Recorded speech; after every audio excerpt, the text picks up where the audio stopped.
This is a Fox News alert. We have just learned, as Carly was talking, that Dick Cheney has died.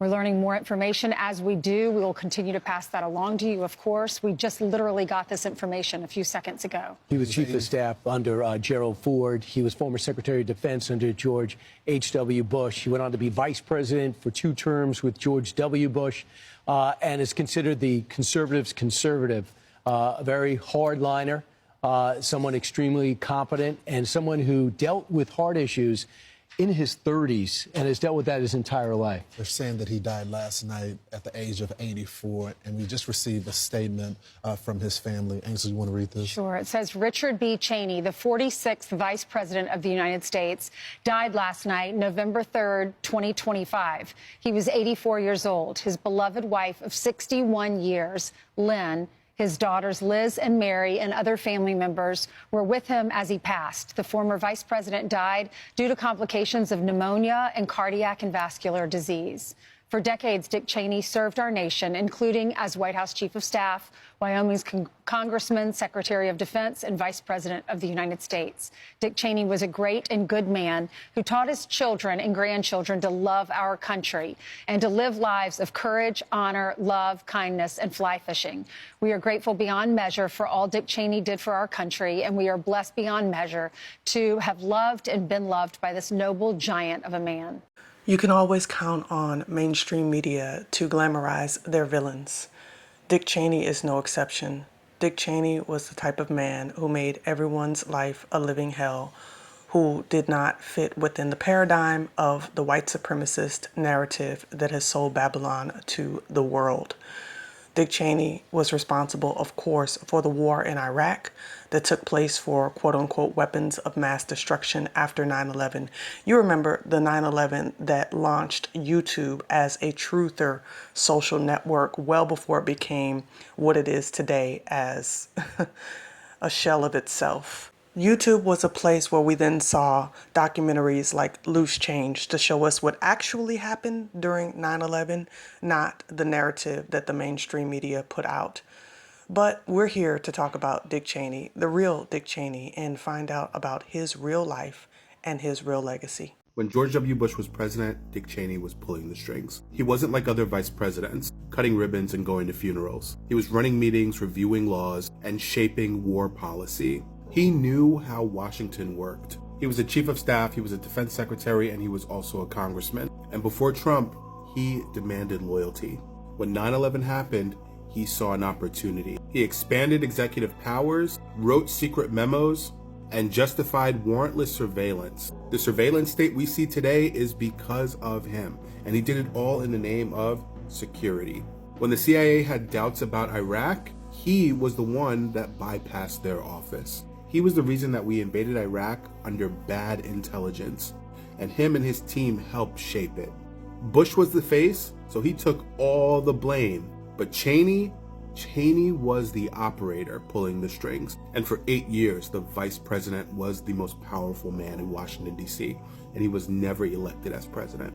We dug and we looked, but I'm the only guy that has gone out and actually knocked on doors. I mean, I was a detective.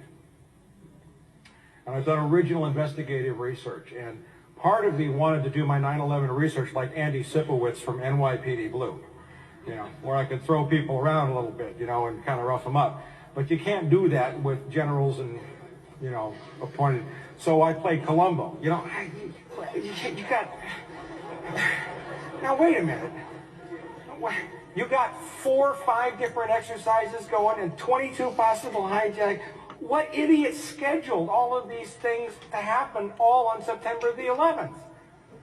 And nobody would tell me. I got as high as a deputy secretary of defense for public affairs.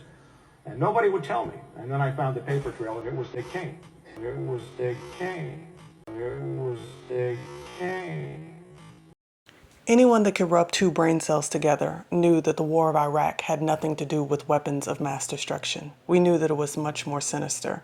You know, as they say, follow the money. And with Dick Cheney, it was no different.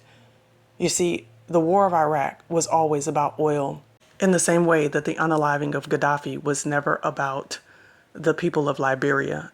It was all about thwarting his plans to have Africa no longer relying upon the West, but using their own currency, that hard-backed gold, in order to profit and be a major player in the world.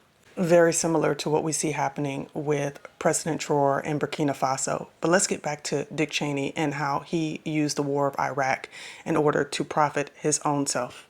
For people who don't remember, George Bush was the president back then, and his vice president was Dick Cheney. Dick Cheney, before he became vice president of the United States, was CEO of a company called Halliburton, which is a huge multi-billion-dollar publicly traded company that provides mostly oil services to oil companies. And when the United States went into Iraq and took it over, Halliburton got a few multi-billion-dollar contracts with the federal government that they didn't even compete for. It was a no-bid contract, they called it. Now, this should not happen because the way the government procurement system is set up, it's set up to be a competition of who can give the lowest price to the government. But they just ended up giving it to Halliburton without any competition, and that created a big scandal. Imagine a guy who's the vice president of the United States who is also a guy who used to be the CEO of Halliburton. Then this guy decides to go to war under false pretenses. They make up some out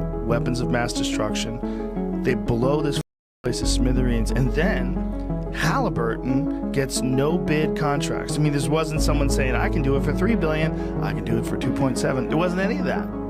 There was a no bid contract for billions of dollars to repair the places they blow up. And he was making money off of it. It's crazy. Problem, reaction, solution. It's the modus operandi in which they always operate in.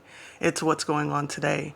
And it's interesting because Dick Cheney, as villainous as he was, as problematic as he was to the peoples of the world, he actually had a problem with someone else.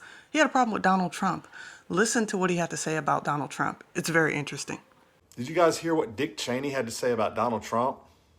In our nation's 246-year history, there has never been an individual who is a greater threat to our republic than Donald Trump. He tried to steal the last election using lies and violence to keep himself in power after the voters had rejected him.